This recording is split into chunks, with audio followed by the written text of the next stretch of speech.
On today's episode, switching gears, titled Episode 2, we're going to be talking about the Brazilian players. Yeah, because we talked a lot about Atlanta trip, the Minnesota trip, the first episode, and we barely talked to Brazilian players because they deserve their own episode. Because those guys are great, and it was one of the best times to 6th gear. Hopefully we can work with Brazil again, but one step at a time. Yeah, 100%. I think, we'll talk about the Brazilian players. We'll talk about like the difference between the Brazilian players and the American players, like, and also the Brazilian COD League. Alex can touch on that, all the different tournaments they had. And then we'll probably get into like the creating org from like start to finish, not finish, but start to like until we launched, and then kind of like the money that goes behind it. We won't like do like exact figures because I don't want to put our business out there. But yeah, I think to give people, because shoot, if I would have fucking like saw a video or podcast of someone really like detailing or outlining how to start an org instead of us like winging it, you know, like a good like step by step, you know, we kind of just like. I mean, the problem is it's not really a step by step. You kind of need to wing it. I mean, there is some guidelines. We can definitely talk about it today of a lot of mistakes we did and we learned from them, but you're risking it. You're risking a lot of money, a lot of time, and I think my biggest tip would be come into it with no expectations, because there's a million orgs out there and they're all amateur and they're all doing the same thing you're doing. So you really got to figure out what's your avenue and what makes you unique. And that was the toughest thing for us. I mean, we're still figuring it out now. We're still figuring that out. And I think we were competing in Brazil and North America in Call of Duty made us unique for that season in Modern Warfare. 100%. 100%. I think a lot of amateur teams, everyone kind of does the same things. You know, they all have their teams. They all do tweets, stay tuned, dropping, you know. They all do, not really do podcasts or vlogs like that. Like some other teams do. We kind of did the vlogs and podcasts, so that kind of makes it a little bit different, but not really. And then, like I said in Atlanta, when we were, the second day, I heard these Brazilians screaming, and I was like, yo, that's interesting. And then I kind of like started marinating the idea. And obviously, I've been to Brazil a bajillion times. My whole family's from Brazil. And I was like, yo, I want some Brazilian players. And I brought the idea up to Alex, and I was like, he wasn't opposed, but he wasn't like excited because he just didn't know. You didn't know. No, I had no idea. I mean, I found out in Minnesota, like we talked past episode, those guys were screaming their head off. They came into, like you said, they moved with or without their families without initially. Their families, to Las Vegas. Then they went to Minnesota, which is the best teams in the world. $250,000 back in Modern Warfare a while back ago now, but when we were competing, I think it was Saturday or Sunday, and these people were just yelling. We were just looking at each other like, what is going on? Yeah. And we realized they're Portuguese, and I mean, a Brazilian screaming in Portuguese, and it was just, you were like, we got to get these guys. We got to get these guys. Yeah, I was and they were popping off. They were beating teams that were like top North American teams. Oh, 100%. And no one was taking them serious. Because their seating wasn't great, because they were like the best. Because like, they can't add compete. context. They were all different players in Brazil. Like not different players. They were on different teams. Like some were teamed together, others were but they're always all the main five were all on the best teams in Brazil. They're always like in the finals competing against each other. And then they decided that like, hey, we've gone to like the top of Call of Duty in Brazil. We need to go to the United States. We want to do this. We're going to leave our families. We're going to go to Las Vegas and all live in the same house, and we're just going to compete. And they paid for themselves to go to Las Vegas. And to Minnesota. Yeah. Well, they did also to Las Vegas, but they went to Minnesota, and they were not a great seed because they had no pro points. They had nothing. They had nothing because they couldn't compete, because in order to get pro points, you need to be in North America. They're doing a lot of time challengers. There's like a hashtag now trying to promote that. But, they had no pro points, and they couldn't compete with them. I mean, you kind of missed the fact that they made all-star team. I mean, they like the best. Yeah, that's what I was saying, that they're on different teams. Oh, and then they came together. Yeah. So they came together, made an all-star team. It came to North America, and no one was taking this serious until they placed T32 with like 200 and something teams, the best in the world. And they were not a great seed, so that means to get T32. Oh no, first round they're playing the best. they were just having to play just like juggernauts, and so and the thing is, I didn't know that though. All I knew that they were Brazilian and they had just energy that I'm a very high energy type of guy, and so when I see that, like them screaming and not even like talking shit, more just like proud about themselves, like how they're doing. And so, Right. well, a little talking shit in Portuguese, you know. So, but What did they always say? Boa. Bora? No. Bora is like let's go. Oh, it's two different words? Yeah, I thought it was the same word. No, bora is like let's go. Oh. Like some like curse words in Portuguese is like vai fuder-se. You know what's the toughest thing? Because we didn't have a Portuguese translator. Boha. I Is would it be boha? I don't even know. I would be tweeting all these like because they would compete every other weekend in some big tournament, and I would be tweeting out on these scoreboards, and like I would have to do it in Portuguese, and I had no idea, so I would just write it's bora, No. all of them because I had no idea. I would be asking my friends like that spoke Portuguese, like, "Yo, please help me." Yeah, I don't speak. I speak Spanish. I don't speak Portuguese. Yeah. I can understand if my family speaks to me, but like to speak it, or write it, nah. But basically, we left Minnesota. Obviously, like I said last time, our American team, it was a little sketchy, but we knew we wanted to keep the main three: Willett, Awakening, and Hamza. So we knew we had those three for sure. Yeah. And then we were gonna build a team around them, which we did. And then I came up to Alex and I was like, yo, let's get the Brazilian team. He wasn't really sure. He wasn't like, not for again. Like he was whatever. He was like, let's see. And so I showed him the guys, and then he looked on the Minnesota Challengers and saw with the teams that they beat. Yeah. And you were like, I was impressed. you were like, whoa. You're like, holy crap, who are these guys? And that's when we started like deep diving into who they were in Brazil. And I kind of was like, yo, let's. I was no one picked them up yet. Yeah, no one picked them up. Yeah. And then you DM'd them, Yeah. and we got a meeting. And Like we said in the past broadcast, the first meeting, it was like 8:00 or something. Like I had to dot all 5 of them or 6 of them join at the same time, and the energy they had, we just like meshed right away. It was like no awkwardness, no like, even though we couldn't even understand each other because they would speak Portuguese. They had one guy that spoke English. I think it was the coach. yeah, and some of them would speak Portuguese, and I would understand a little bit, and I'd be able to kind of make some words out. But the big thing was like, For me, it was the energy. It was the energy these guys brought, their passion. And when I see players that are very passionate and loyal, they're going to be loyal to the brand and to us, and as we're going to do that back to them, that I was sold right away. I remember calling you right after. I was like, dude, we have to get these guys. Like, yeah, this is it. Like, these players are awesome. The big thing was like, and this is like kind of like compared to like the American players. This is not I'm not going to generalize every American esports player. When we spoke to, like, let's say we speak to a team for an American team, 1 or 2 of their guys would come and talk to us, right? It'd be kind of like they would have one guy come, we'd negotiate with that one guy, he'd then go back and talk to the team. Yeah. We could never like talk to the full team and get everyone's opinion and kind of talk it out. It was more like, it was easy for them to say no and then talk to the one guy for that one guy to tell us no. I don't know. Maybe it's just me or people just got used to it. I got used to it, unfortunately, but I just found it, especially in the beginning, like very rude. Like these North American players, I'm not saying they're rude people in general, but just like the fact that I always ended up talking to one person and that person communicated with the rest of the team. Mm-hmm. And you know what's the worst part is that communication was always like not the same when it ended up being. It's a game telephone. Yeah, it's like, exactly. It's like when you perfect way to explain it. Yeah, like if I say something to you, you say something to that guy, then he says it to them. Yeah, what they're getting and when I'm the first original person saying is not the same, and that was a big issue with us and our teams. Was not necessarily like all our teams, but with like different teams we've had. Like if Alex was usually the main point of contact.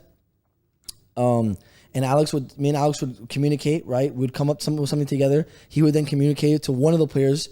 If it was like a North American team, they would then communicate to each different one. And each different one would then have a different idea of what was going on. Right. So that was kind of like, that's the difference between the Brazilian team where the first meeting, 7:59, it literally switched to 8. Like me and Alex are usually in the Discord, like just talking before anyways. Yeah. And then usually it's like 8:10, someone would jump in. You know who was early North American? Sensor. Remember Sensor pulled up? Yeah. He was on time, like, and super. That guy was on beat when it comes to the time, and professional. Very professional. We got the meeting. Our meeting with Sensor was like so quick, so like to the point, and Efficient. I loved, very efficient. I respect the guy a lot. There was no BS. That guy never gives up, man. I respect the guy a lot. Oh, 100%. I like him. I really like him. I'm a fan, yeah. And I really became a fan when we had the meeting with him, and I saw how professional he was and what he was willing to sacrifice to help his friends. You know what I mean? Yeah. And for him to compete, I was like, yo, this guy deserves the world. You know, at the end of the day, in that meeting, he was looking out for his team. He was looking out for 100%. The players that he was potentially going to play with. He was looking out for them. He's like, listen, they got to get this in order for us to play. And then I would just sacrifice my whatever. Correct. I don't want to say in terms, but I'll sacrifice my own stuff just so they can be comfortable where they are. And I was like, dude, that's amazing. I think that's very humbling. And it's crazy because, like, he said that behind closed doors. Like, no one, that's a story no one knows until right now. Yeah. That Sensor, he literally, without asking for anything in return, asking for any handouts, and no one was gonna find out, he was loyal to his boys, to his friends, and he was like, I will not play it, and I will sacrifice my pay for this guy to play on the team. So that's pretty cool. But I want to shout him out because he was one North American guy that I remember. He was on. It was like time is money. You know what I mean? You're right. But so the Brazilians, they all came in. And they were like, whoa, they one by one introduced themselves. And then the coach was there. He kind of gave us a full rundown of the Brazilian scene. We didn't even ask. They were just like, hey, listen, this is what we're about. To this day, I still get like DMs and like WhatsApp. I don't even know how they get my WhatsApp, but like Brazilians who like DM me.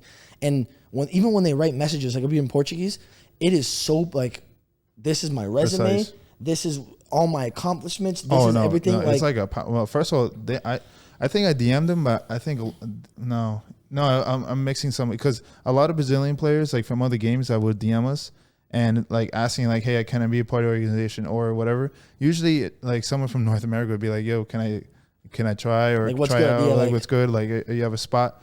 Them is like a whole an essay. Yeah. Then it gives a link to a PowerPoint of why they should their accomplishment, what each player has done. I was like, dude, like just respect. Like that's amazing. That's the work ethic. Like you gotta give respect to. They have, and you know what's crazy? That's what I mean. Brazilian esports is one. It's one of the, I think the number 3 biggest market. You have South Korea.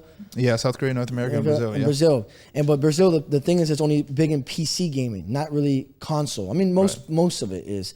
But the console gaming is not up to par yet, and it honestly deserves to be because these Brazilians, they go hard. But first of all, the fan base for Call of Duty Brazil is ridiculous. And the fan base we gained from 6fam, it was just amazing. That kept us going. Even our lowest points is like anything for the 6fam. Like that was definitely one of my biggest highlights. Like when they would be playing, not even in the North American League. The Latin American League, they would, like the chat would just be #6fam. Yeah, hashtag, yeah, man. And it was amazing. It was amazing. Goosebumps. That's literally. But so we met them immediately, like right after the meeting. Alex called me. He says, we got to get these guys. I was like, okay. So we negotiated with them. We got a great deal. And it was beneficial for the both of us. And then we said, okay, we're flying to Atlanta. And they were like, when they saw like the house we got and everything like that, they were shook. They were like, dude, this is amazing. Like they all wanted, like we had rooms for more than one people. I think we said this last podcast, but we had, they all roomed with it. It was like 5 of them in one little room. It was like 2 bunk beds and they shared a bed and we were like offered like, oh, we have like 3 other rooms. Like you guys, like, no, we stick together. I mean, we touched upon it, the last podcast, like how they didn't do well. They got like T16 or something in that land. It was not as many teams, but they were like apologizing. They were saying so sorry. And like we said in the past, it was like we were just so happy to bring them there and give them that opportunity.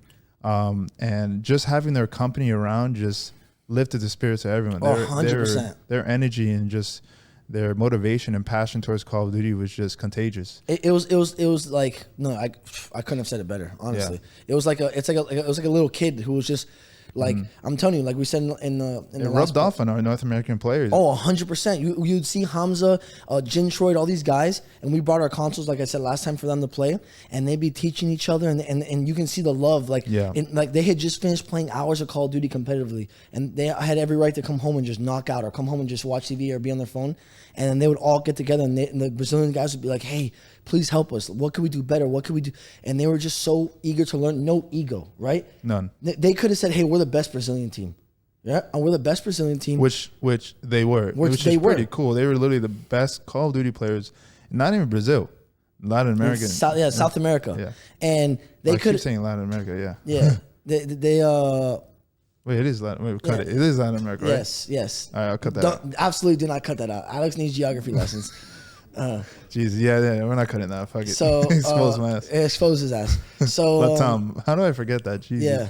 So basically, they could have came in like big egos, like, "Hey, we're the best. We're the best in South America. We're the best in Latin America. It is Latin America. Yeah. Even though no teams from Latin America, like all of Latin America, it was mostly South. It was Argentina, Brazil, I got you. Chile, like whatever. So basically, they came in, and the first thing they wanted to do was we want to learn. Can we talk to the American guys? Do you think they would come? Do you think they'll help us learn? Yeah. We used to do scrims. We used to set up scrims for them against their North American team, and honestly, they would get they'll do really bad against them. Yeah.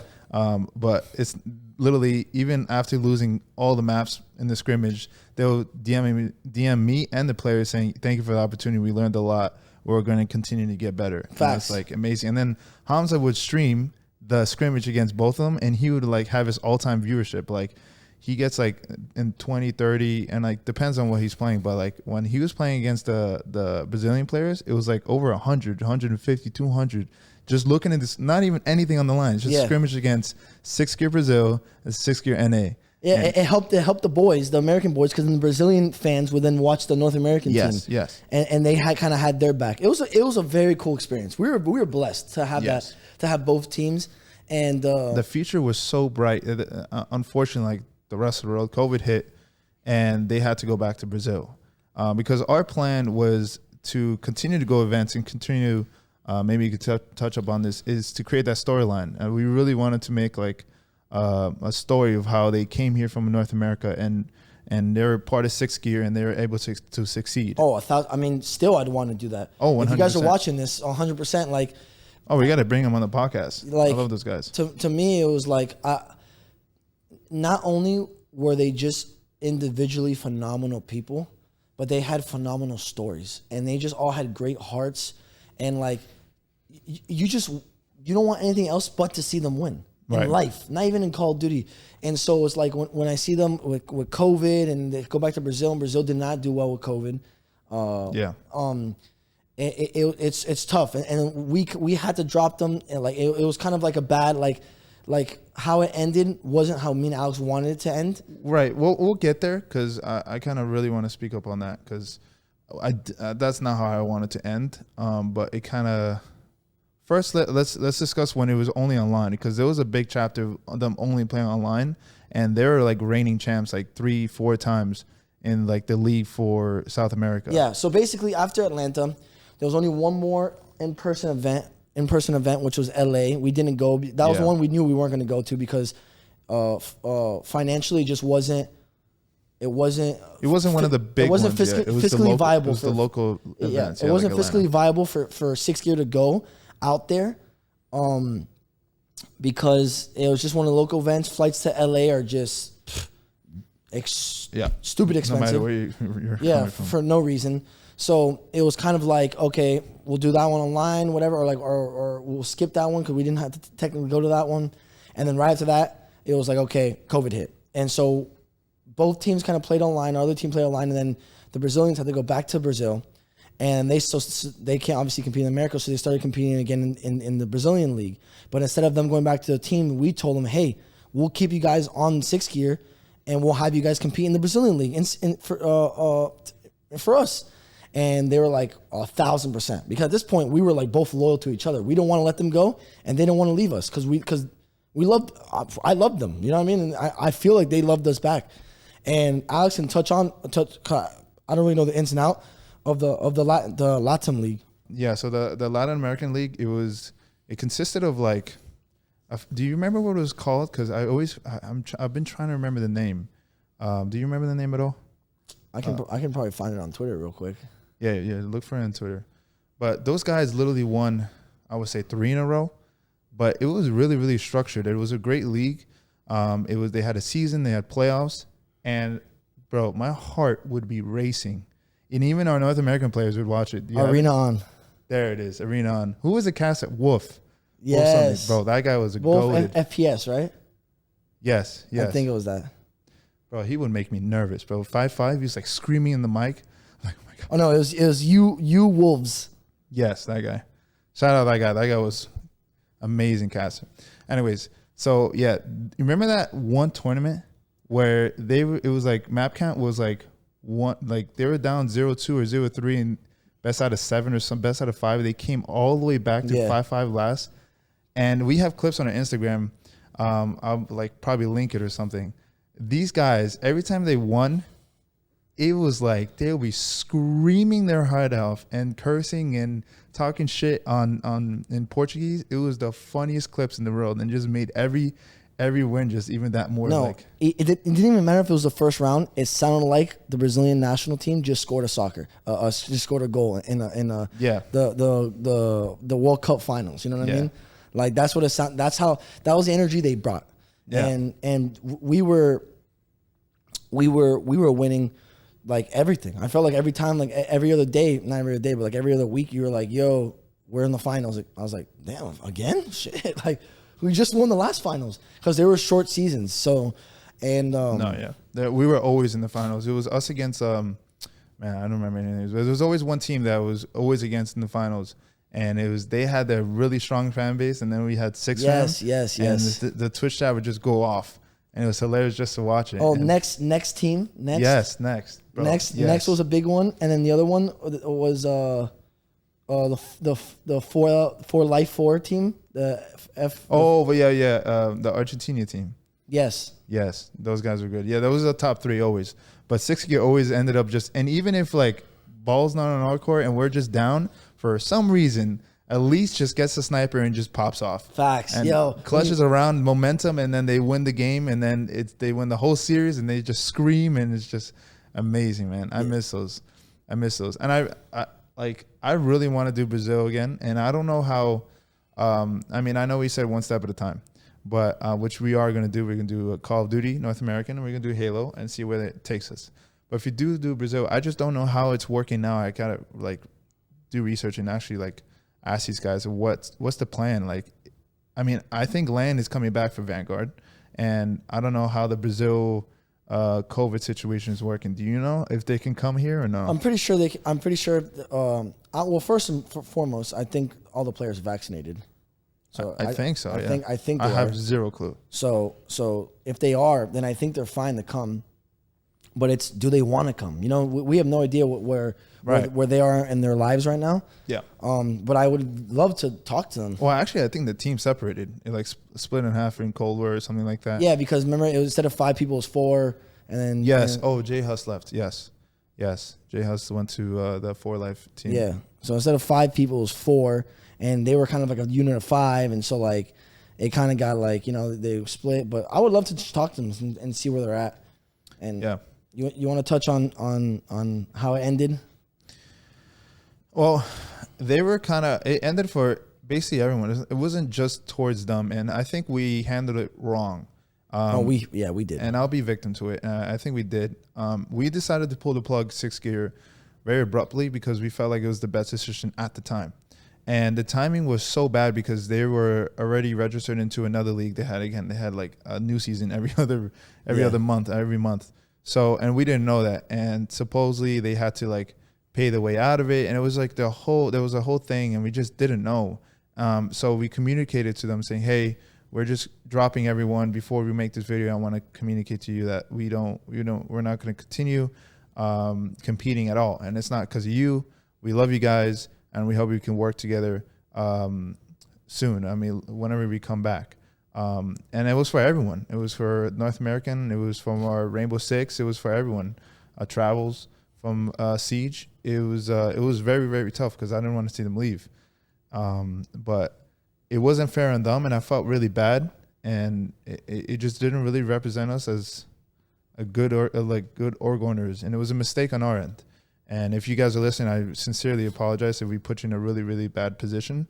But it wasn't in our intentions, and just at that time and that point of our lives, 6 gear wasn't just going the direction we wanted. We had IRL Would you say in? Oh yeah, in real life, yeah. I probably know what that means. No, we IRL stuff going on, and just at that moment we're just like we have to pull the plug quick because that was just the thing to do, and we didn't take enough time to say, okay, maybe they're doing like we could have communicated better, and I wanted to apologize here on the podcast, but hopefully we could work again, and they still want to play for 6 games maybe in the future. I don't know, but I really do miss those guys. I think that segues perfect into what we were going to talk about from org owner's perspective. Yeah, me and Alex are not perfect human beings. You know, no one is. And as much as we do try to be like, you know, in football, you have like a player's coach, like which is like the coach who's always like puts the players first. You know what I mean? We're kind of a players org. You know, we always want the players to feel like, hey, we're here for you. You know, North American guys, we literally would tell them, yo, we'll rip the contract up if you guys get a pro chance. If you guys get called up to the pro league, we will rip it up. No one has to buy you out. Like, we would never do that to you. Yeah. You know what I mean? Because that's their dream. I would never stop anyone from that. You know, so we said in the past podcast, we're the stepping stone into pro league. Correct. So why in the world we're trying to like make it difficult, you know? On them? Yeah. Like, could we make a quick buck for them? Nah, we're not gonna do that. You know what I mean? No, we're not money hungry. That's not our goal. So and when we drop players and drop people, I feel like we always try to do it as gracefully as possible and give support and whatever we could do. And like when we dropped everyone, it was like not only a 6-gear issue. You know, I had issues in my own life, career changes, COVID, my whole family, Alex, his whole family, COVID, career change. Like, it was difficult times. It was difficult times monetarily for 6-gear itself, and then 6-gear wasn't like we like took a step back and we're like what are we doing? Like what is the goal? Because we were just doing so much and we were pulling all these different directions that we were like, you know what, hard stop, hard reset, and in that moment we thought only about like ourselves and the org, not the players, and it was fucked up 100%, and we apologize, and we learned. Again, we're learning as org owners, and that's what I want to segue into. Being an org owner is not what you think. It isn't the glam and it was zero glam. Yeah, and I have a team, I have a this, and I have a no. It is none of that. We have a former streamer of ours, Xerox, who he left, and he wanted to start his own org. You know, 100%, do your thing, my brother, and he then realized. For a few months, he was like, yo, this is difficult. It takes a lot. It takes a lot financially. It takes a lot out of your life. Like, this isn't like a side gig you can do. Like, and I guarantee when we have Serge or any other org owners on here, they'll say the same thing. This isn't like if you don't love this. Yeah, I was going to say that my biggest tip would be you have to be passionate about this industry, because you're gonna fail a lot, and the players are ruthless. And the odds are against you, and it's very demanding on time, very demanding on financially, and we all have regular jobs, and most people have regular jobs when they're starting up their own org. Yeah. So it's very difficult. So when that time comes, if it gets so difficult, you just have to rely on your passion for esports, and just if you don't love it, you're not going to stay in it, and you're going to get demotivated, and you have to have zero expectations, because in the beginning, you're not going to get those tournament wins. Well, at least the mindset. If you do, that's great. But you should come into it and say, hey, I'm not going to get any tournament wins. I'm not going to get any viewership in the beginning. I'm not expecting that. I'm just going to put in the work, expose the brand how I want it to, and just be patient. And I think that was the biggest thing. But after a while, for us, the mistake we did, we were patient in the beginning. We put in a lot of work, and then we got some success. And like I said before, I got excited, and I was just like, I want more. I want to do more. And then just expanded way too fast, too quick, and we kind of lost ourselves. You know what I love about this podcast? If let's say we get in that position again, we have something to fall back to. We have this podcast, and I like how that's kind of the cement of 6-gear right now, is this podcast where we could kind of discuss the situations and be like, hey, this is going on. And we always have this podcast and grow upon it. But for us, before we were just like had all these teams and going all over the place, having the podcast, the content creators. It was just we lost ourselves. So yeah, definitely need to be passionate because it's definitely hard. And another thing, me and Alex are lucky. I feel lucky. A lot of people start like their orgs like by themselves, like it's something they want to do, and they get like a team around them. Right. Me and Alex have each other, which me and Alex aren't like a team. Me and Alex are like brothers, so it's like we have that to fall back on. So it's like we're brothers before this, so it's very much like I trust him in my life. Like he knows I'm loyal to him, like till the end. You know, so it's not, we don't have to have, like, we don't have any anxiety about that. You know what I mean? It's not like a yeah, you're not trying to one up me. I'm not trying to one like up you. None of that. None of that. We're both like, if Alex becomes a face and you guys never see me, I am 100% okay with that. I want success for him as much as I want success for myself. It's not like a battle. We're very much like, you know, I love him as my brother, and so I'm lucky that we end up coming into this together because Alex is a fucking workhorse, and we were able to like find decent balance where I was like, I talked a lot and I did a lot of the financial stuff and talked to the players, and then Alex I first didn't do that, but then he turned into he would go into meetings without me, and then he knows he can full trust. He does what he had to do because I know he has the best intentions for Sixth Gear. So yeah, that was another cool thing we had with Sixth Gear. It made it a little bit easier for us was that we had each other when shit hit the fan, as opposed to having, if you started by yourself and then you have to like to rely on people who like they're with you, but they aren't like to that level of like, you know what I mean? And so that was a cool, like, and I'm not saying you have to start it with like your lifelong friend, but it helps. I'll tell you that much. But yeah, it helps. Yeah, like you said, doing this by yourself is tough, and you maybe don't have that really good friend or that brother like that you need. But I mean, if you have a team, just make sure you select the right team and be very, very patient in that process. You can't rush and bring, because a lot of people are going to want to jump on board because the vision is exciting, the brand is cool. They're like, hey, I want a part of it, and then they try to control it, and they try to, you know, give a lot of input and control the company and where it goes, and it's going to add a lot of stress on you, and you just got to make sure and be mindful. This is your idea, this is your vision, and you have to stay true to that. And so whoever you bring on board needs to be on the same page you are. And having a team, or having, if you do it with a friend, like how we did it, it helps a lot, because there's a lot of times that I don't know what to do, and I hit you up and you give me great advice and vice versa, and then we build off each other. And yeah, it definitely helps a lot. I mean, so Sixth Gear was founded, the idea, way back in the beginning of college when Alex first introduced us to me, and he didn't really know what he wanted to do with his life. I mean, no one does. I didn't know either. But I was going to go to law school. That was kind of like the plan that was like bestowed upon me as a nice Jewish, boy growing up, be a lawyer. And Alex kind of didn't really know what he wanted to do.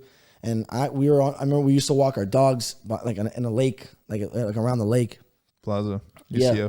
And I remember talking to Alex during one of the walks. I was like, why don't you just like, he would tell me about everything, and I was trying to help him like I was like, apply to EA, because the headquarters of EA Sports, Electronic Arts, was here in Orlando. I was like, why don't you get a job there? Yeah, I would rant to you of how much I want to be in esports. Yeah. That's like my passion. He would all the time, and you're looking out for me like, dude, you do this, do that. I would send you like links for jobs. Remember that? Jobs, be a player, and I was like, dude, I can't do player again. I don't want to do that. That's not the right route.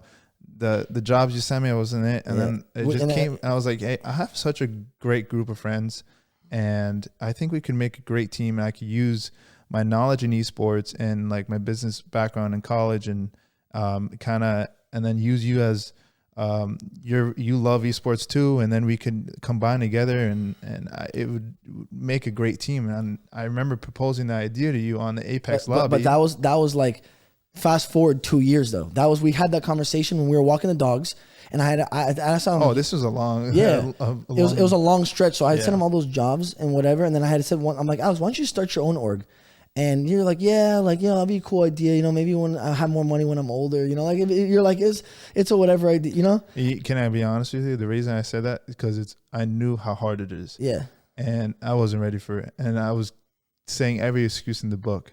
And after a while, I just decided to do it. Yeah. So fast forward 2 years, I was working a full-time job.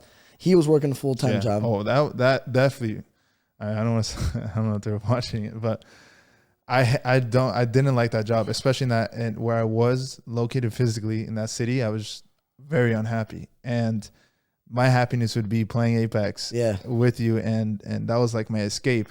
And I was like, man, I don't see myself doing this for the rest of my life. I love creating. That's like my favorite thing, and I love esports. And then I proposed the idea, and which shocked me. Out of nowhere. And then you were like, I'm down. If you give me your word, you're going to work on it, I'm down 100%. I said, bet, sounds good. And I'm not even joking. Like, I hit up a graphic designer that I knew like years ago, like Advanced Warfare, like 2015 or something. And he was like, yeah, I'll make a logo for you. Dropped the money, made a logo within like 4 days after that discussion. Well, and no, you're missing the part that took the longest. The name. Oh my, no, I was gonna get to the name. I was sitting in my office, and I literally wrote probably 45 pages, 2 sides of hundreds of names, and I sent it all to you. You would send me names, bro. Still, I have so many team names for anyone that wants. I'll sell them. What's up, Ela? Oh, are you waving at me? Oh. Yeah, I have so many team names, and then we, it's crazy. We had the top 4 after a couple of days, and I was like, bet, this is it. So then we just started discussing, do you want this, do you want that? And then whatever we had that conversation on the phone, you're like, yeah, we're probably gonna go with that one. I was like, yeah, I bet, sounds good.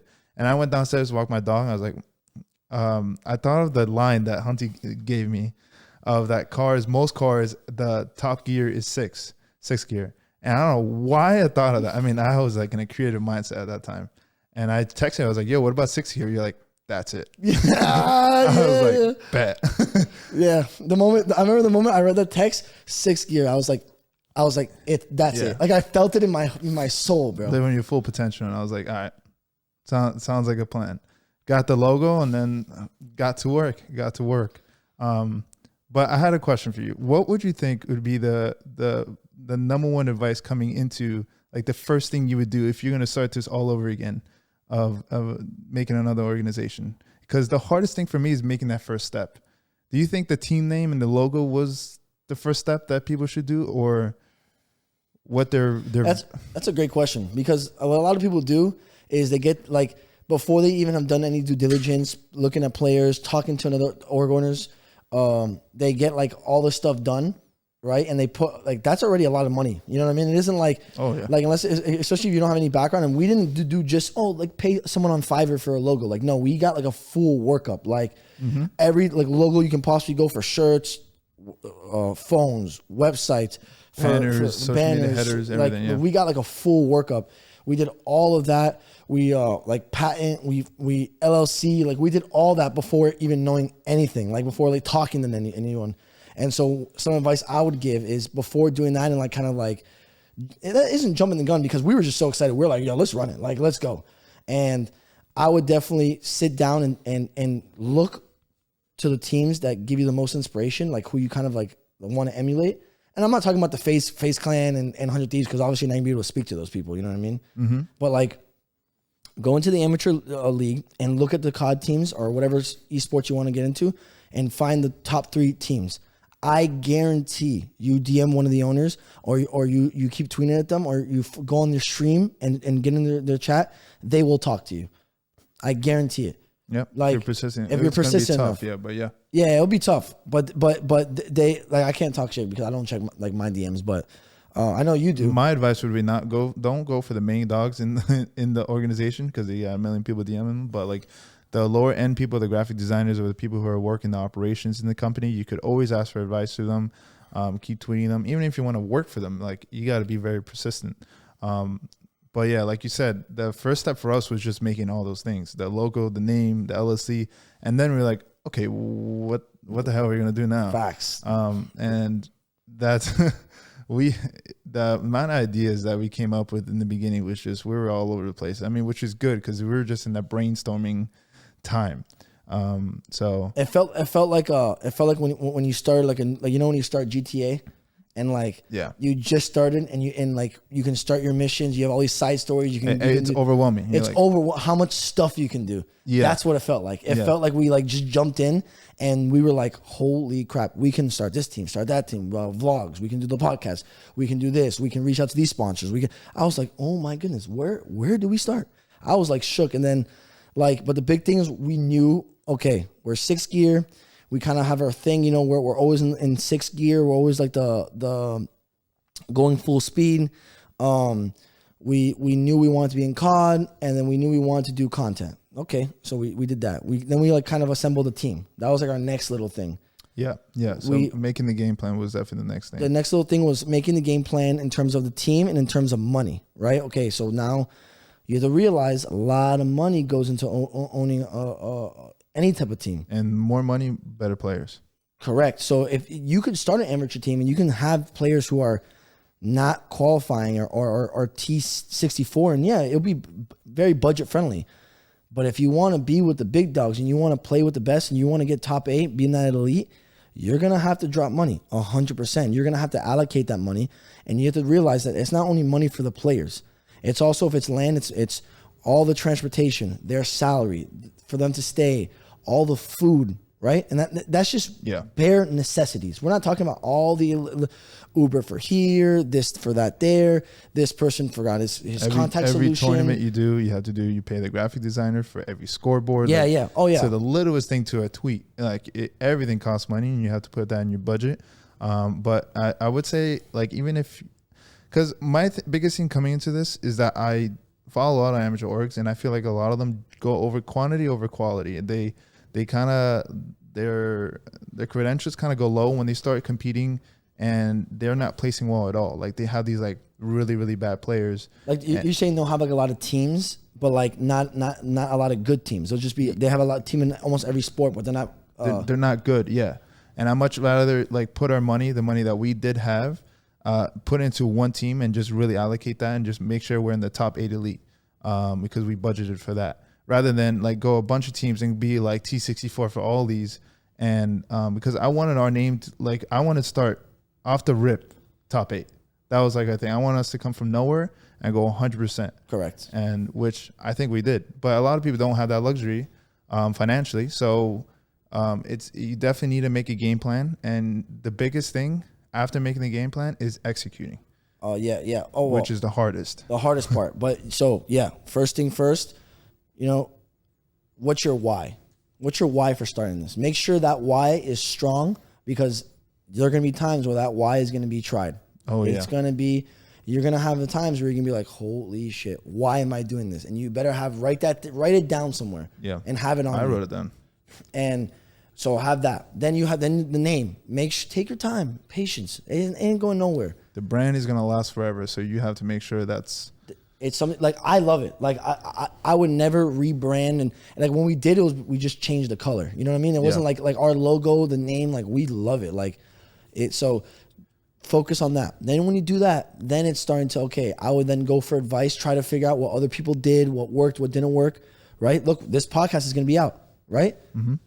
Go watch this podcast if you're a new org owner. Just kind of see what we're doing. Then build your team, game plan. From there, good luck. Just kidding. Good luck. From there, it's honestly what Alex said, executing. It's and always falling back to your why, your passion for this industry, and keep going, because it's going to be tough. These players are ruthless. It's going to be very demanding, like we said, but anyone can do it. If we can do it, anyone can do it. Facts. We're nothing special, but we are special. Every person is special in their own way. And I think what makes 6th Gear special is that the foundation itself, which the foundation are myself and Alex and our friends, Hunter, who's behind here, and Eli and all our close guys, my little brother. Like, I think that's our foundation. Our foundation is like our family. You know what I mean? And that's what we kind of push for the whole org is family. And that was what makes us special. And you know, it is what it is. But I definitely want to keep talking about the ins and outs of orgs. I think we kind of just touched the surface. I think we should have another episode where we bring in an org owner, and we can get like Dive deep, yeah. dive deep, you know, like learn how they started, learn what mistakes they made, and we'll contrast, compare, like contracts of players, some sponsors, how we went to Control Freak and we met like Man, so many stories. we have so many stories. So I think our next episode we'll dive deep into more. I think we just kind of scratched the surface about org owning, like the beginning of it, Yeah. right? Kind of like that, the idea of like how to start it and like just kind of the bare necessities you would need to kind of get into it. And I think the next episode will really deep dive with another org owner. Sounds like a plan. Let's do it. So thank you guys for tuning in for episode Dos. Yeah. See you next Wednesday. Like, subscribe. There's gonna be an episode every Wednesday. We didn't announce that last time, so you could always look for an episode here on our YouTube channel for every Wednesday for a podcast. So Yeah. Switching Gears episode 2 is a wrap. Thank you guys so much for watching. And Like, subscribe. do all that stuff. Yeah, share it with your friends. If you think it's good, if you think it's bad, share it with them so they can see how bad it is. And this You is know, roast us, put it in the comment section. yes, exactly. Yeah, hey, if it's negative or positive, just comment. All right. And this is my dog. So yeah, that's us signing off for episode 2. The default outro. Jesus. Bye.